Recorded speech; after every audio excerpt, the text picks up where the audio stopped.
Let's go and make the greatest war movie ever! That's the signal! Go! Let's go freaking get here! Oh.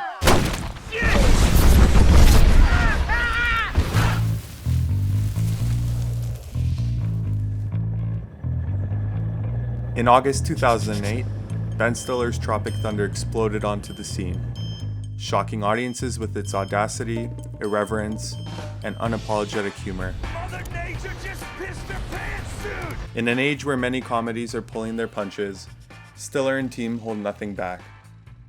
The movie manages to be a sharp and relevant critique on Hollywood's self-importance with an underlying commentary on the culture surrounding it.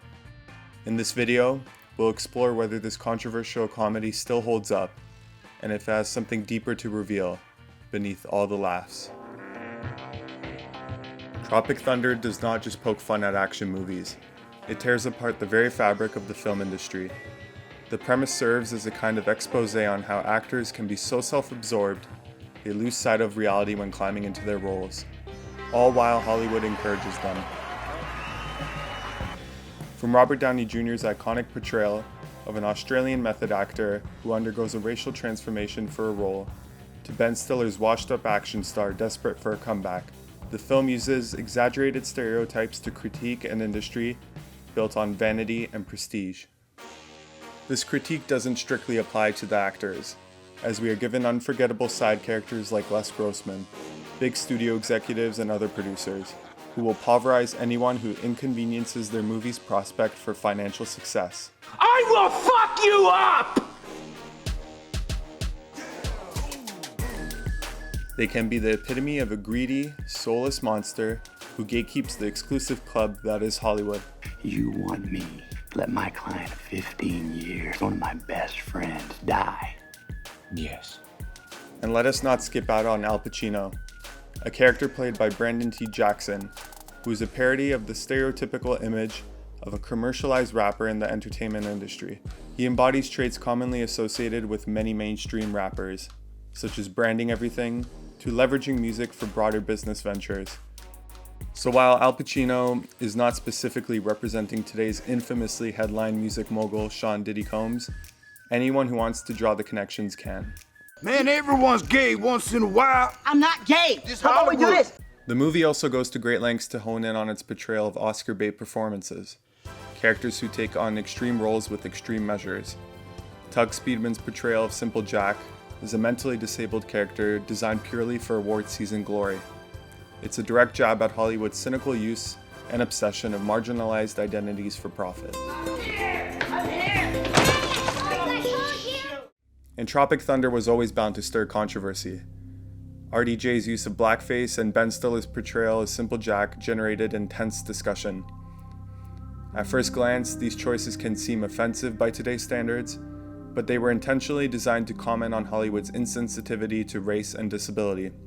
RDJ's character isn't just a white actor in blackface for shock value. The film uses his character as a satire of method actors who go to ridiculous means trying to tame their characters. But even with this satirical intent, the question remains, where does satire end and offense begin? The film has a level of self-awareness that shields it from some of the criticism it could face. It knows it's pushing boundaries, and it does so with full recognition that it's lampooning Hollywood's blindness to these very issues. This self-reflection keeps it from feeling out of touch, even as society's cultural values shift. What the fuck are you guys talking about? Audiences can appreciate that Tropic Thunder isn't endorsing problematic behaviors, but rather holding up a mirror to how ridiculous those behaviors are in real life. The fact is, this fundamental premise is made by talents whose own relevance and success have been in thanks to the very system they are mocking. Yeah! There's an interesting layer on how the movie blurs the line between acting and reality. As the plot treks on, the actors continue to think they're in control, unaware that they've stumbled into real conflict. This creates a meta-narrative about the gap between real heroism and performative heroism. The actors are out of their depth, but in their minds, they're still in the movie. Hollywood often glorifies dangerous situations from the safety of a soundstage, while real people experience this conflict firsthand.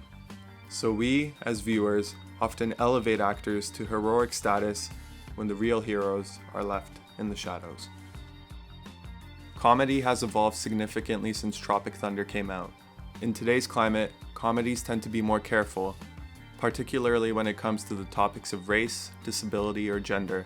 For instance, a movie like Jojo Rabbit, one which was generally well received by both audiences and critics, navigates social issues more cautiously, using humor as a way to open dialogue rather than to shock.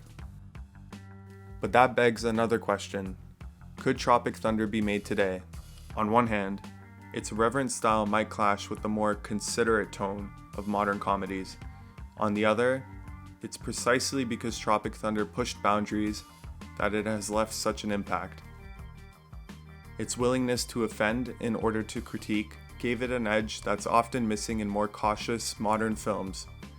Ben Stiller and his team really stuck out their necks, using their platform to shed an unflattering light on the industry and themselves. At the end of the day, Tropic Thunder remains a bold experiment in the genre, worthy of endless respect and admiration. It dances on a tightrope between outrageously funny lampoon and uncomfortable controversy, but in doing so, it also managed to critique Hollywood's ego, question the nature of heroism, and reveal the industry's often insensitive practices. Its legacy is complicated. Some see it as groundbreaking, while others take offense to its existence. But perhaps that's what makes it stand out. In a world where comedy often plays it safe, Tropic Thunder dared to be different. But we want to know what you think. Does it deserve cult status, or have controversies aged out of relevance? Comment below, and if you enjoyed this look back on Tropic Thunder and want to see more videos like it, please like and subscribe to Elephant Den. Thank you, you're awesome.